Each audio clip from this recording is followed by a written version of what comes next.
Coucou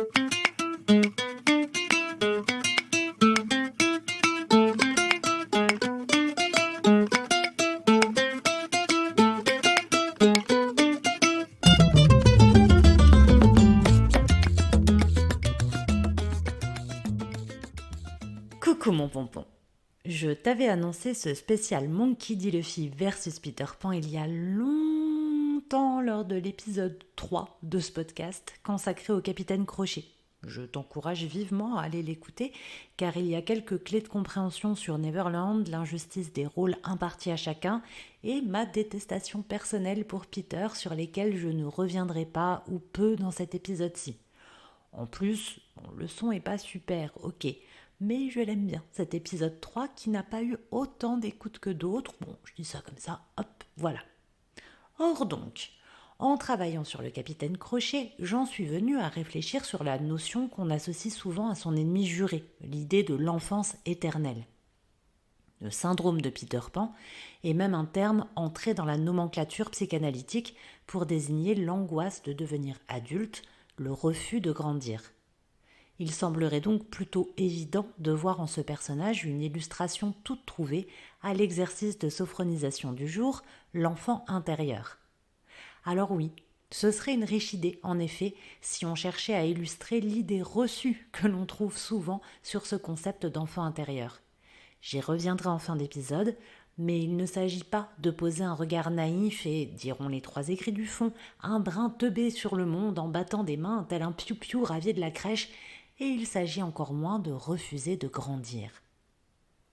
L'enfant intérieur, c'est un dialogue dans lequel la grande personne et la petite personne échangent et peuvent s'apprendre mutuellement.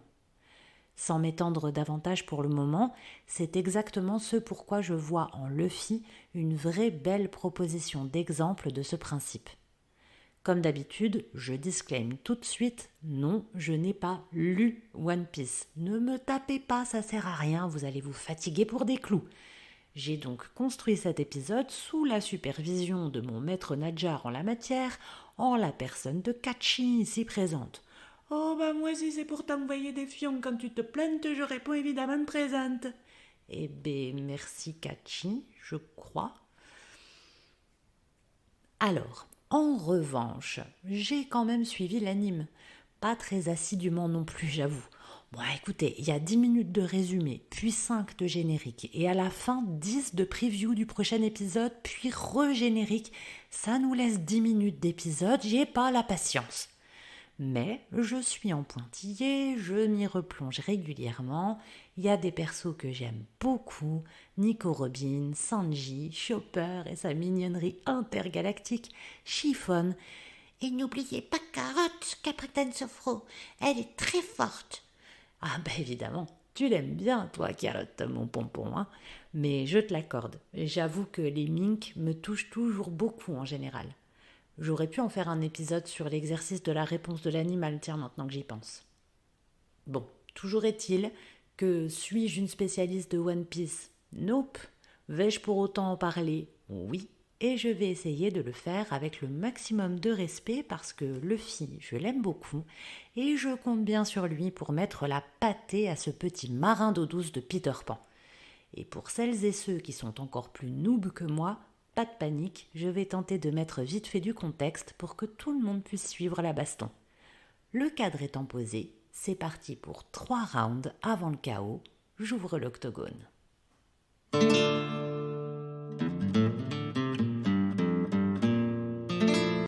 Round 1. Le rapport au destin. Peter Pan, on vient de le dire, c'est celui qui refuse de grandir. Neverland, c'est une utopie pour certains, une dystopie pour d'autres, à savoir presque tout le monde sauf Peter, nous y reviendrons.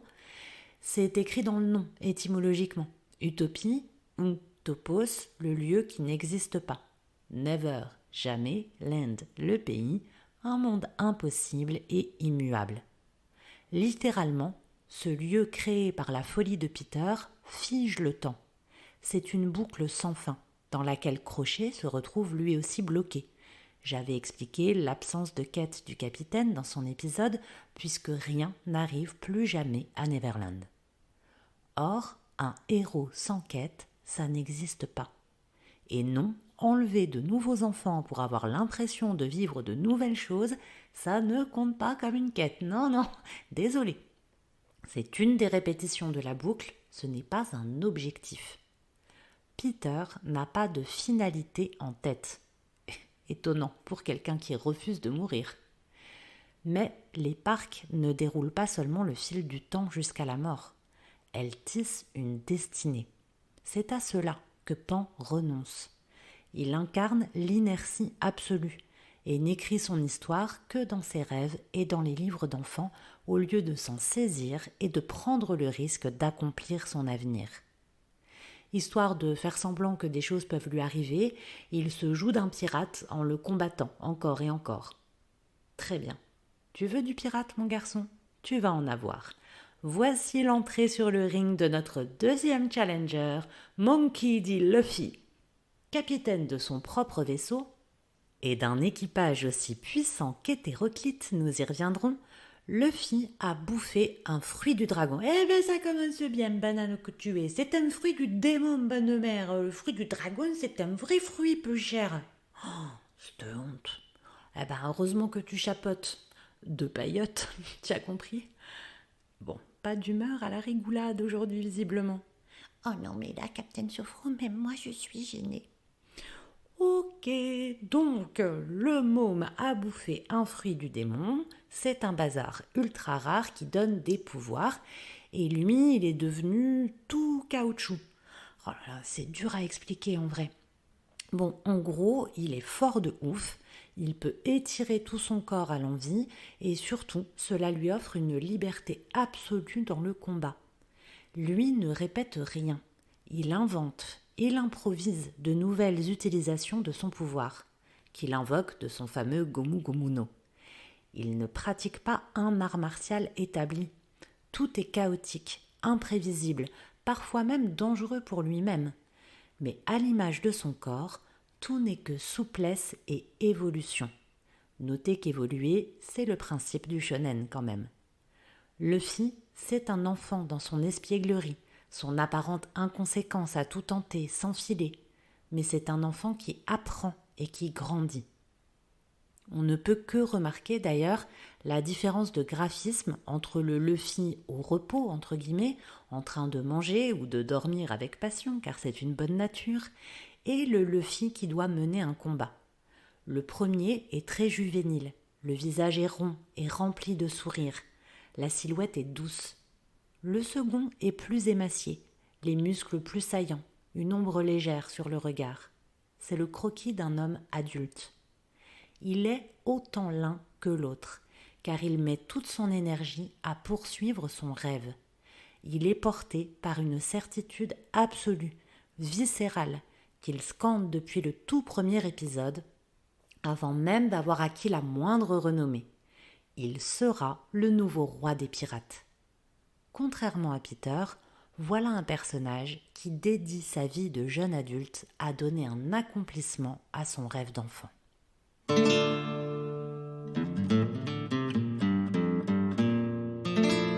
Round 2, le cœur de l'enfant. Eh oui, attention mon pompon, ne va pas croire que la détermination sans faille de Luffy implique de tout écraser sur son passage. Tut mon lapin. Ça, c'est ce que fait un sale gosse capricieux comme Peter.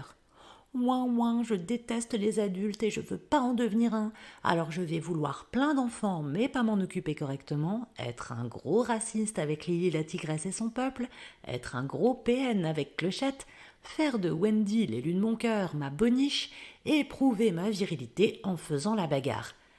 Oh mais attends mon pompon, c'est pas la description d'un enfant ça. C'est le portrait robot d'un boomer de type mâle, blanc, hétéro, cis et tout le tralala.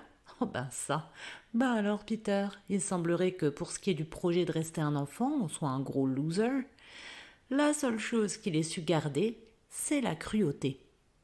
Ben si, hein, on va pas se mytho, les gosses, il y a un âge très narcissique où c'est moi, je veux, je prends, je colère.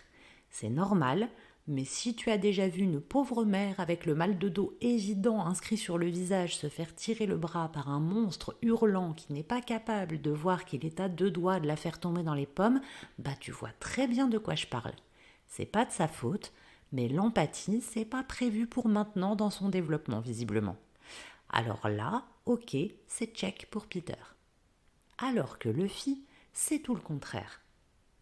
D'abord, même dans le combat, alors qu'il est déterminé à vaincre, il ne manque jamais de respect à son adversaire. Jamais. Il doit le vaincre, mais il ne lui veut aucun mal. Il n'éprouve pas de plaisir à maltraiter. En revanche, il garde en toutes circonstances une légèreté déconcertante qui lui est souvent reprochée comme de l'inconséquence, on l'a évoqué tout à l'heure. Mais c'est que Luffy, il sait qu'il chemine vers son destin. Il sait que chaque pas, même surprenant, même effrayant, même chaotique, chaque pas le rapproche de son objectif. Il sait qu'il fait route sans jamais trahir ses valeurs profondes. Là où Peter dit qu'il ne faut penser à rien pour pouvoir être léger et voler, c'est-à-dire tout oublier, à commencer par ce qui nous a tissés ou ceux que l'on a blessés, Luffy se gonfle de ses racines et de ses rencontres. Il n'est pas espiègle pour faire de mauvaises farces aux dépens des autres. Il soulage la pression de son équipage par sa joie de vivre et son rire franc et enfantin. D'ailleurs, les membres de son équipe sont tout de même nommés les Mugiwara, les chapeaux de paille, puisque lui-même répond au sobriquet de Mugiwara no Luffy. En raison du chapeau de paille rond à la Tom Sawyer, pas un Borsalino stylax de parrain de la pègre, non, un chapeau de soleil d'enfant. Mais c'est comme la mignonnerie de son navire, c'est tout en rondeur. Tout est doux, accueillant, ouvert, et pourtant, cela n'enlève rien aux primes colossales qu'atteint le wanted de chaque membre, ni à la crainte qu'ils inspirent à leurs adversaires. De même, loin de se laisser dépasser par l'obsession de son objectif, Luffy s'arrête souvent dans sa quête, fait des détours pour aider chacun et chacune, parce que son cœur est juste et qu'il sait qu'il finira par atteindre son but. Peter fige le temps par peur. Luffy l'étire en multiples aventures annexes parce qu'il est confiant. Au rendez-vous avec sa gloire, il n'y aura ni hasard ni retard.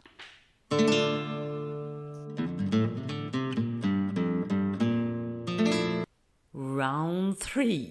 L'unité et le tout.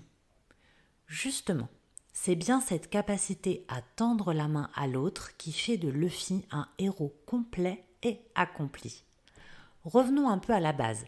Je t'ai présenté brièvement les héros par leur univers, leur rapport au destin et leur caractère. Mais je ne t'ai pas encore parlé du sens des noms, mon pompon. Commençons par Pan. Pan, ça veut dire tout en grec. Et on a conservé ce mot, souvent en préfixe, en français comme en anglais. Note qu'en anglais, pan, ça veut aussi dire la poêle, le pot à faire chauffer. Laisse tomber comment j'ai dû résister pour ne pas te parler de Pierre Casserole tout le long de l'épisode. Bref, ça veut dire tout, donc, et c'est aussi le nom d'un personnage très intéressant de la mythologie.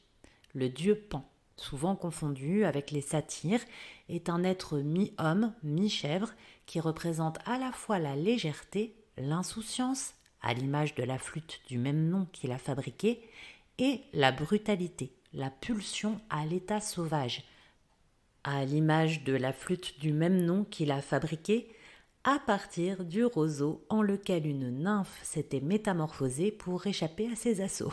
Super, #balance ton bouc. Mais, Captain Sophro, moi je vois pas tellement le rapport avec Peter en fait. Attends, je vais te l'expliquer, mon pompon.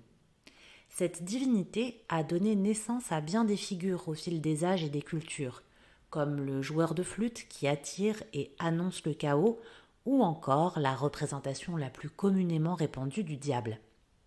Oh, alors, t'as eu peur ? Oh non, Captain Sophro, je me cache derrière mon pompon, c'est pour mieux me concentrer. Ok. Bon, eh bien, le rapport entre tout ça et le fait que Barry, l'auteur de l'histoire originale, ait choisi ce nom pour son protagoniste, c'est que Peter vit dans la rupture radicale. Le dieu Pan a été associé aux satyres puis aux démons parce que son aspect ainsi que sa connexion à la nature symbolisent justement la réunion de l'être humain et de son animalité, alors qu'il tente à tout prix de s'en distinguer, de s'en extirper. Peter a gardé le côté joueur du faune, ainsi que ses oreilles pointues, mais il crée une rupture irréconciliable en lui-même en refusant sa propre nature et son vieillissement, et une rupture dans le monde en créant un univers à part, une île séparée de tout et qui n'est qu'une zone de non-vie. En effet, le temps s'arrête, mais dans le livre, Peter n'emmène pas que les enfants abandonnés. Il prend aussi et surtout les enfants morts. Peter détourne les âmes, brise le lien entre enfants et adultes, la continuité entre vie et au-delà. Il est le chaos. Luffy, lui, sous ses airs chaotiques, apporte l'unité. Le titre du manga, c'est One Piece, un morceau. Au début, on croit que c'est le secret laissé par Gold D. Roger. Mais en fait, lorsque ce trésor est découvert, il s'avère que c'était visiblement pas ce à quoi on s'attendait. Le One Piece, ce n'était pas cela. J'ai juste catché. C'est tout bon pour moi, roule. Je t'ai parlé de l'empathie de Luffy, de sa propension à venir en aide aux autres et de l'hétérogénéité de son équipage. C'est peut-être cela son plus grand pouvoir. Il rassemble chaque membre des Mugiwara et même chaque allié en dehors de sa troupe, car il y en a beaucoup, chacune et chacun s'est senti élevé par le regard pur de Luffy. C'est ce fameux regard naïf que j'évoquais auparavant. Luffy accorde la même attention, le même sourire, le même respect à tous, vivants et morts, monde aquatique ou de la surface, féminin ou masculin, objectivement méga balèze ou héros d'un autre bois, il estime et il aime sans condition. C'est ainsi qu'il pardonne, sans l'ombre d'une hésitation, à Usopp, un temps corrompu par son propre orgueil sous le masque de Sogeking. Il accepte les failles, les erreurs. Ce n'est pas, contrairement à Peter, un petit chef autoritaire qui veut façonner les autres à sa convenance. Il ouvre grand ses bras, qu'il a très longs, il faut le reconnaître, pour accueillir tous ceux qui veulent parcourir avec lui le seul chemin, celui qui mène à la réunion des mondes. Et oui, là où Peter scinde le monde en créant une île imaginaire, Luffy est l'élu, Joy Boy. Notez l'adéquation de ce nom avec le thème du jour, l'enfant intérieur. Joy Boy, il doit ramener l'île de Wano Kuni, coupée du reste du monde pour s'en préserver, mais désormais corrompue, il doit la ramener au sein du monde. Ramener un juste milieu entre tradition et modernité. La course à l'industrialisation est, dans cet univers, symbolisée par les types d'armes, par exemple, ou la fabrication de faux fruits du démon pour asservir ceux qui en prennent. Toute ressemblance avec le monde réel, blablabla, etc. La ligne du destin de la plupart des personnages rencontrés dans ce manga se rapporte à cette île, et Luffy est celui dont l'arrivée était prophétisée, un messie en somme. Il apporte donc aussi une unité réelle dans le temps, puisque certains personnages ont voyagé du passé pour venir à la rencontre de cette destinée. Enfin, il unifie par son engagement, en aidant la princesse Shirahoshi, une méga sirène géante que j'avais personnellement surnommée la princesse Ouin Ouin, car elle faisait rien que de chouiner. Il se trouve que bien mal m'en a pris, comme quoi je ferais bien de prendre un peu exemple sur ce bon Luffy, car figure-toi mon pompon que princesse Ouin Ouin n'est autre que la réincarnation de Poséidon, une partie du One Piece, de l'unité. Boum! Or, le prédécesseur de Luffy, le premier Joy Boy, n'avait pas pu tenir sa promesse au dieu des mers dans l'union des mondes. C'est ce contrat du passé que notre Mugiwara est venu honorer.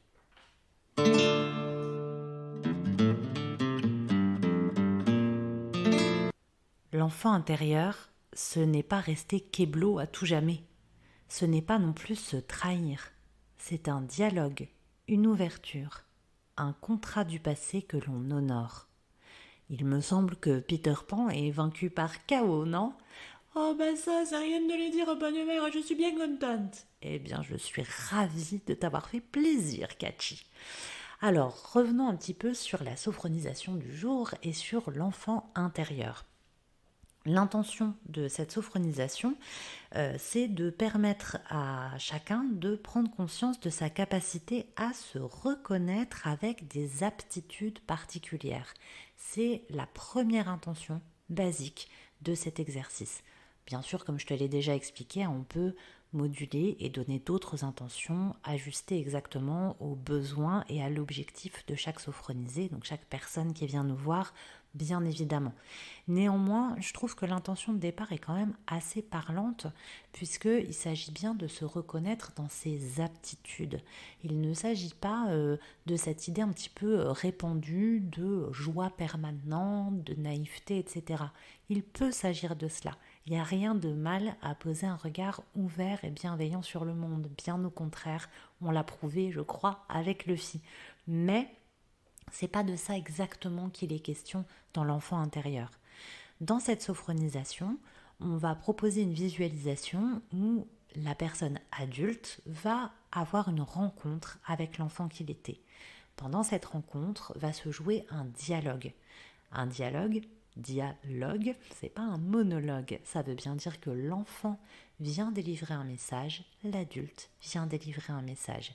Alors évidemment, ça peut être selon la personne qu'on a en face de soi, plutôt l'enfant qui doit rappeler quelque chose à l'adulte, qui doit reconnecter l'adulte à ses valeurs fondamentales, à ce qu'il était, à ses rêves, à ses aspirations, à des promesses qu'on avait pu se faire étant enfant, par exemple.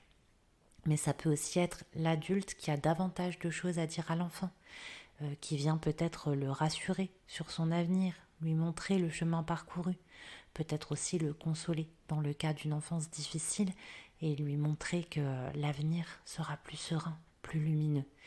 Il y a des réconciliations qui font vraiment du bien de cet ordre-là. Et puis parfois, on a un dialogue équilibré entre le moi petit et le moi actuel, où chacun vient apporter quelque chose et où finalement on se retrouve tout simplement avec la joie de se rendre compte qu'on chemine main dans la main sur la bonne route, le bon destin finalement. C'est une manière aussi de se sentir bien réaligné avec soi-même. Donc c'est une très jolie sophronisation, bien entendu. Cependant, j'en viens à mon premier disclaimer. Tu as bien compris qu'il s'agissait du coup de se rencontrer soi-même enfant et de dialoguer avec soi. C'est donc une sophronisation que je te déconseille vivement de pratiquer là, tout de suite, maintenant, sans un protocole autour, sans en avoir discuté, sans avoir évalué les choses, sans l'avoir non plus préparé. Si jamais tu sais que justement tu as eu une enfance un petit peu compliquée, il y a des choses, des parts d'ombre qui risquent de noircir ton expérience et ta visualisation. Ça peut tout à fait être pratiqué par des gens qui ont eu une enfance difficile. Au contraire, ça peut même apporter beaucoup de bien, mais pas comme ça. Pas sans que ce soit préparé, pas sans avoir mis en place des choses auparavant. Donc réfléchis bien. Si en revanche tu te sens tout à fait à l'aise avec l'idée de te rencontrer toi enfant, tu peux tout à fait suivre cette sophronisation sans aucun problème. Elle est plutôt joyeuse et agréable en général. Deuxième disclaimer, celui que je fais habituellement pour toutes les sophronisations, si tu me suis régulièrement, tu t'y attends. Ça n'est pas un exercice qui est conseillé pour les personnes atteintes d'un trouble du type schizophrénie ou TDI. Ça peut donner lieu à des dissociations, ce genre de choses qui, me semble-t-il, ne sont pas exactement ce qu'on attend de ce genre d'exercice. Donc si tu es dans ce cas-là, mon petit pompon, prends bien soin de toi et je te dis à la semaine prochaine. Et pour les autres, pour ceux qui veulent tester cette sophronisation, eh bien je rappelle que c'est un exercice qui se pratique soit assis, soit allongé si vous préférez, en tout cas confortablement installé, qu'il s'agit de bien se concentrer sur ses ressentis, sur ce qui vient. Là encore plus que dans les autres que je vous ai proposés, ça va être à vous d'imaginer beaucoup de choses, de laisser venir à vous beaucoup de choses. C'est pas forcément évident à faire comme ça au débeauté, hein. Donc laissez venir ce qui vient. Et puis restez bien évidemment concentré sur le son de ma voix au fur et à mesure pour bien entendre les consignes. Je te laisse le temps de t'installer si tu souhaites pratiquer cette sophronisation. Et si tu es prêt, mon pompon, tu peux fermer les yeux. Tu peux commencer par imaginer que le chapeau de paille de Luffy vient se poser doucement sur le haut de ton crâne. Profite de tout le calme et toute la bienveillance qu'il t'apporte.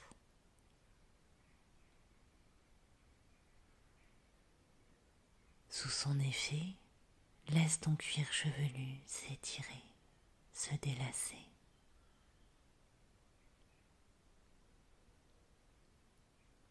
Laisse-le s'étirer jusqu'à tes oreilles qui s'abaissent légèrement.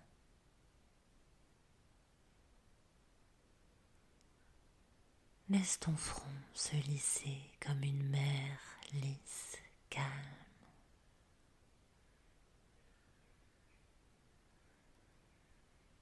Essaye de créer de l'espace entre tes deux sourcils.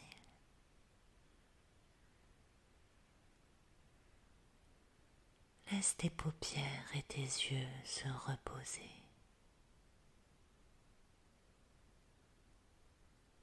Détends tes tempes, tes pommettes. Relâche les ailes de ton nez.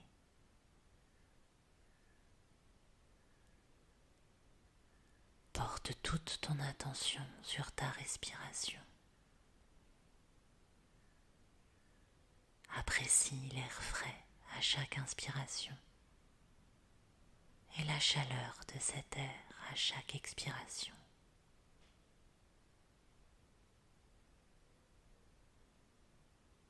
Laisse ce souffle régulier et cette chaleur détendre tes lèvres.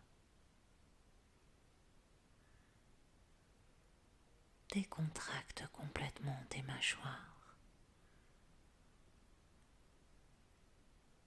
Laisse ta langue se reposer sur les dents inférieures.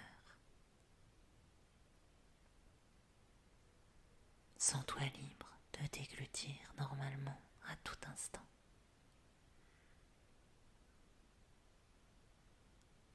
Prends conscience que toute ta tête est détendue.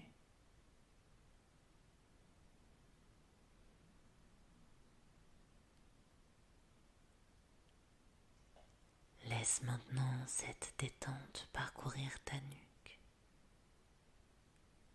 Sens tous les muscles de ton cou se décontracter. Laisse tes épaules s'abaisser doucement. Relâche complètement les muscles de tes bras jusqu'au coude.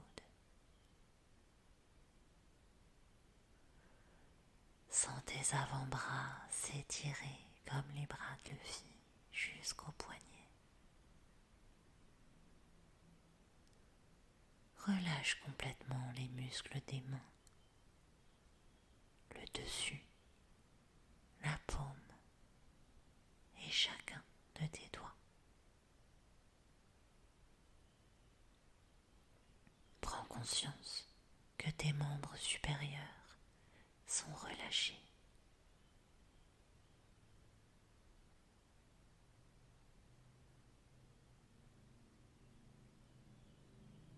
Concentre-toi maintenant sur la respiration dans ta cage thoracique.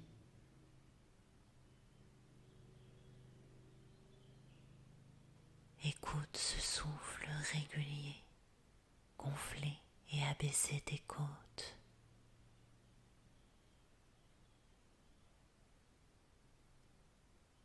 Laisse ton torse se détendre.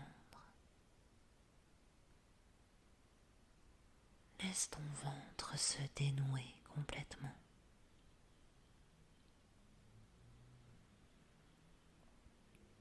Imagine que chaque organe reprend sa place.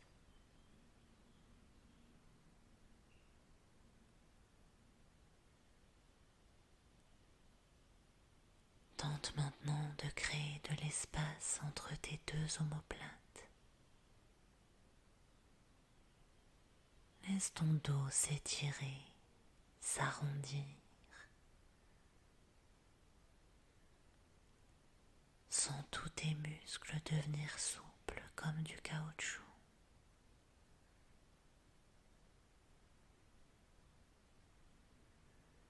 Laisse tout le dos s'étirer le long de la colonne jusqu'au lombaire.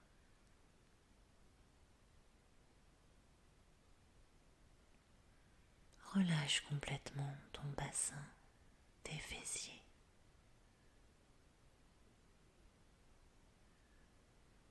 Prends conscience que tout ton buste est relaxé.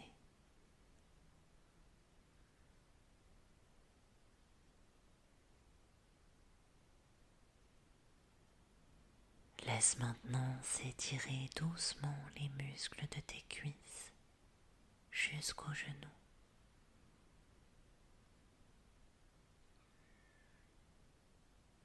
Sens tes mollets s'assouplir, se ramollir.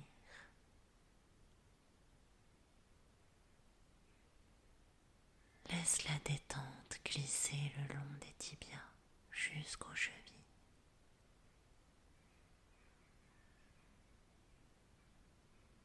Laisse tes pieds se délasser complètement jusqu'au bout de chacun de tes orteils.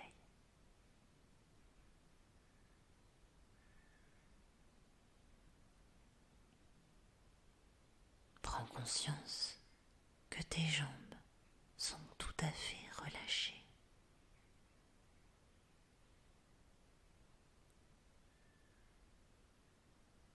Prends conscience que tout ton corps est calme et détendu.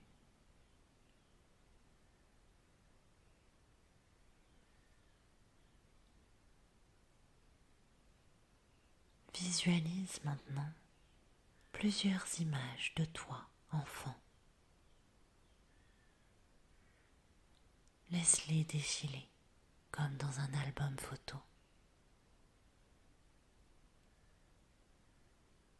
Et arrête-toi sur l'une d'elles.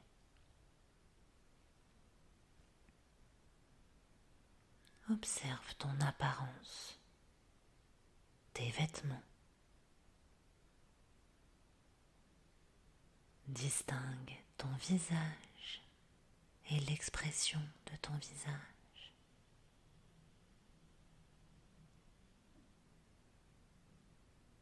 Prends le temps de te détailler.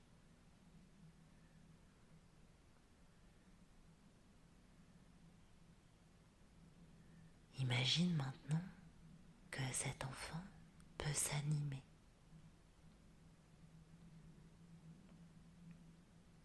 Regarde-le bouger. Observe sa démarche, son allure générale.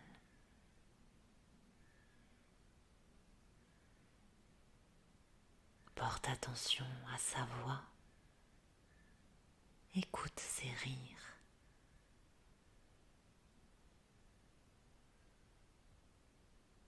Regarde-le marcher, courir, sauter.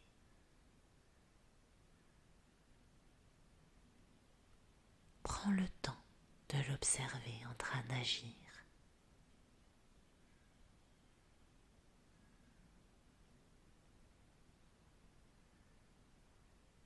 Et maintenant, visualise-toi aujourd'hui. Observe ta démarche, ton apparence. Distingue ton visage actuel, tes expressions. Écoute ta propre voix.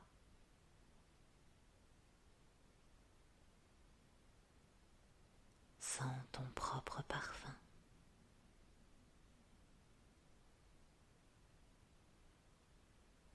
prends le temps de te détailler.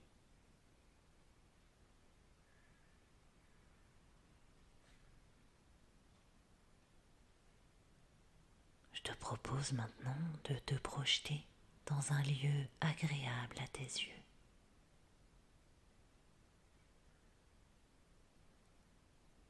Ça peut être un lieu qui existe ou un lieu imaginaire, une île, pourquoi pas.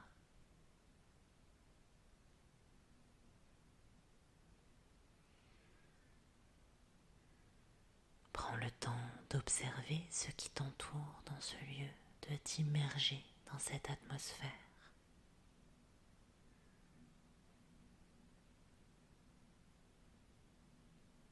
Et remarque la présence de toi, enfant.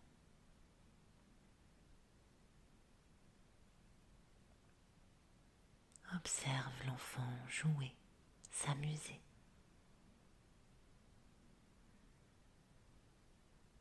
Et prononce doucement son prénom.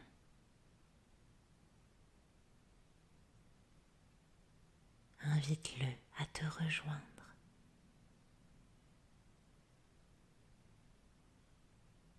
Imagine-le s'avancer vers toi, naturellement, confiant.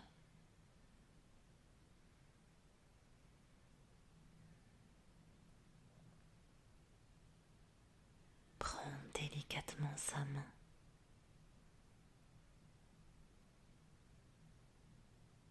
Serre-le dans tes bras.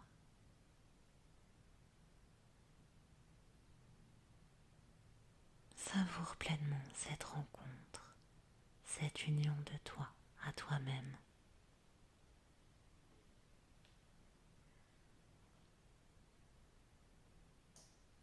Prends maintenant le temps de l'écouter.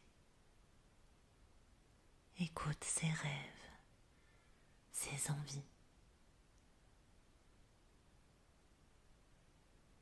Porte attention à ses doutes, ses peurs.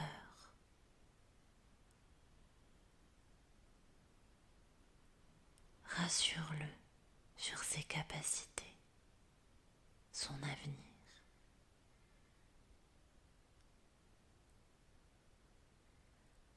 Écoute ses conseils, ses recommandations.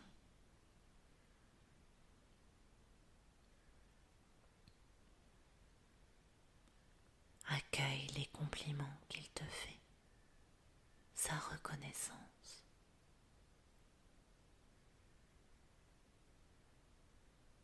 Sois attentif à ses paroles.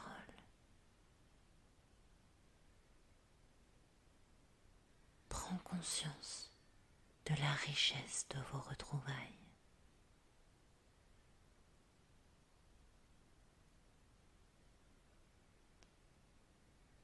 Laisse à présent l'enfant s'en retourner.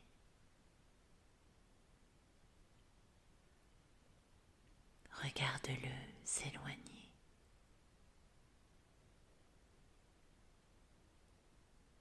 Conserve le souvenir de cette rencontre.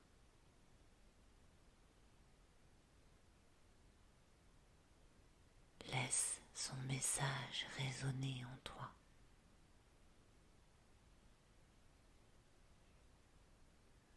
Savoure pleinement les sensations agréables que cela te procure.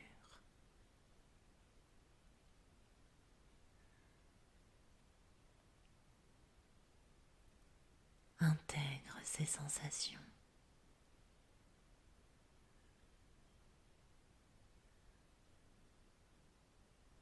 Souviens-toi qu'elles restent présentes en toi. Pense à les activer dans ton quotidien.